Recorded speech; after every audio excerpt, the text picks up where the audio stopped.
it as short as I can, but it is important to mention, when the tour road was put in place in the 1950s, they had certain interpretive themes that they wanted to focus on at each of the stops, and you could do so because the place was pretty much denuded of vegetation, trees, so there were no trees. So when you would go to stop number 1, as was originally intended, you could overlook Freeman's Farm. That's why stop number 1 is called the Freeman Farm Overlook. Since then, the trees have grown up. And guess what you can't overlook anymore? Freeman's Farm. Unfortunately, this has been a problem we've had for a while, and the solution is not to cut the trees because we want the field forest configuration to be appropriate to the way it was in October of 1777, by which time both armies had been here for a couple of weeks. They had cut trees, clearing lines of fire, building fortifications. So we like the trees where there should be trees, but we don't want cut trees where there shouldn't be trees. So the solution is simply to reinterpret the stop, which we're going to be doing over the next couple of years. The wayside exhibits that you see are actually on their way out over the next few years, thankfully, and new messaging will be put in place. And stop number 1 will be themed and called something completely different, not the Freeman Farm Overlook. So this is really an appropriate place to begin our tour here at the John and Lydia Nielsen House. Short story, you know, Burgoyne is on his way. He's come from Canada through Ticonderoga and Independence, and he's on his way to Albany. Albany is about 25 miles south of where we are now. We are on the western side of the Hudson River. So is Albany. That's why Burgoyne crossed to the western side of the Hudson River, because he could not approach Albany and get to Albany from the east side of the Hudson. That's why he crossed just north of Saratoga, south of Fort Edward. It took him 3 days to cross the army, and then they're advancing down the river valley, which we'll see at stop 3. I'll talk more about Burgoyne's advance. But for our story here, for our purposes here, the situation is Burgoyne is on his way. It's the middle of September. Burgoyne is in fact undergoing the river crossing process in mid-September, 13 through 15 of September 1777. The day before Burgoyne actually physically began to cross his army over, the Army of the United States moved up here to a place called Bemis Heights. Technically, Bemis Heights is only that high ground located on the bluffs skirting the Hudson River Valley. Stop number 3 on the tour road. Again, we'll see that. That's where Bemis Heights is. But the Americans referred to the whole high ground as Bemis Heights, or Bemis's Heights, because it was land leased by a guy named Jotham Bemis. That's Bemis's Heights. Bemis's Heights, at what is now stop 3, extended all the way west to this point right here. This hill is the highest point within the American lines of defense. They referred to it as the summit. So the Americans called this the summit. You see those white and blue posts? Those show you where the lines of American fortifications were. They began to build these fortified lines on the 12th of September, which is the day the Army of the United States moved up to this high ground. So they moved up to this high ground on the 12th of September, stretching from here, or rather from that area over there, you see the trees, all the way down to Bemis's Heights, and frankly, right to the river itself. We're talking about 1.75 miles. So it's a substantial length, a substantial distance. And I'll talk about Bemis Heights and the reason for being up here when we get to this site, to stop 3. But the Americans are building their fortified lines, and again you see the white blue posts. The fortified lines are built of logs stacked one on top of the other, or horizontal fashion, parallel with the ground, not stockade fashion, not like that. They're built one on top of the other. So imagine you're a soldier, you have to build these lines of fortification. First you have to dig huge, the equivalent of post holes in the ground, because you have to put logs, uprights, in the ground so that they can support the logs that they are stacked in between. They're also digging trenches where they can in front of the log wall, throwing the earth on top of the log wall. So basically what they're in effect doing is they're building up a wall, and in front of that wall they're digging down. So making it a larger distance for anybody attacking, having to try to get over. So if you're a British soldier or a German soldier attacking this fortification, it never came under attack. But if it were to happen, you would have your soldiers go attacking the wall, and then they come to a ditch. Then they have to go down into the ditch. That ditch can be 4 feet deep, 5 feet deep.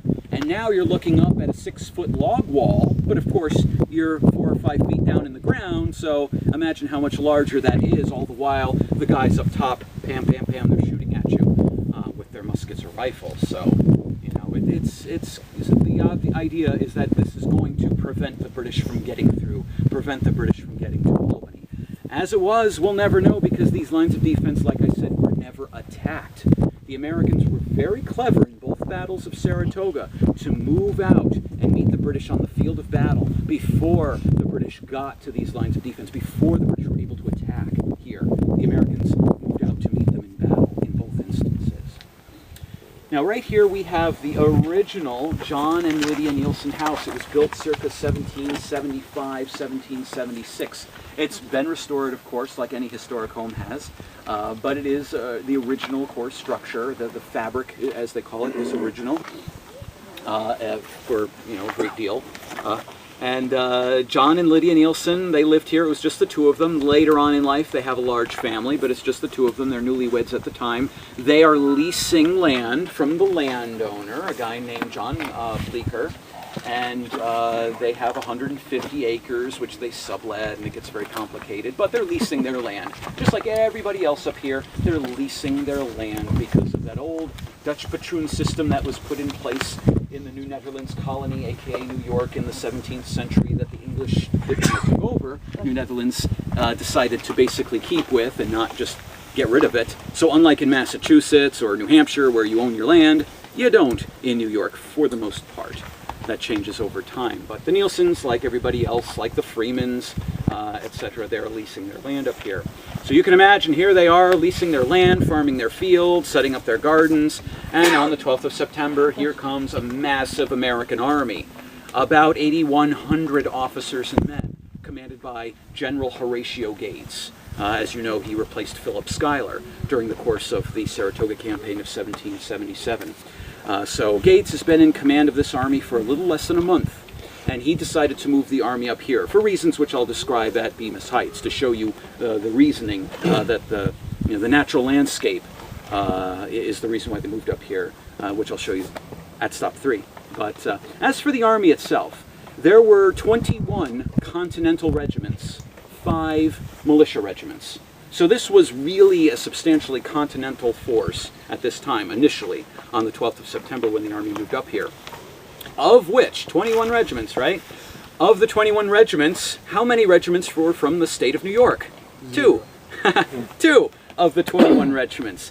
The great majority of this army is composed of people from New England, especially New Hampshire, Massachusetts, and Connecticut, as well as Virginia and Pennsylvania. Virginia and Pennsylvania in particular, they supplied the riflemen.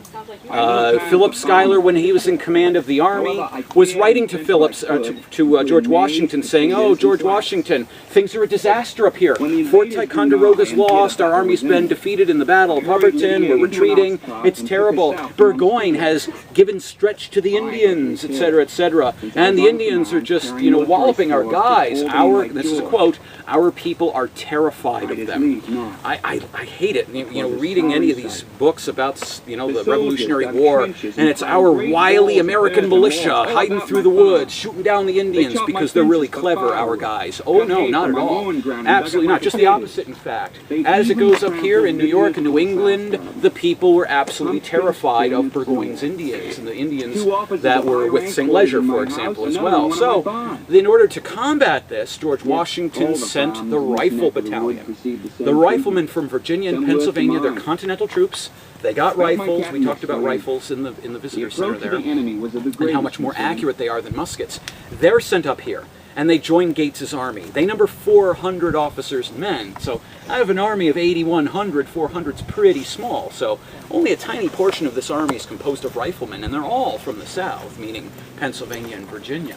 But they were sent especially to combat Burgoyne's petite guerre forces, his little war forces, his Indians, his French Canadians, his loyalists, guys that will skulk through the woods and take up defenses behind trees and shoot at the American Continentals or militia who might be marching out in the open road or in the open fields, because that's what they do. So they did have reason to fear the Indians. Oh yeah. Oh yeah. The difference is, however, by the time of the battles of Saratoga, Burgoyne's Indians have all but left him.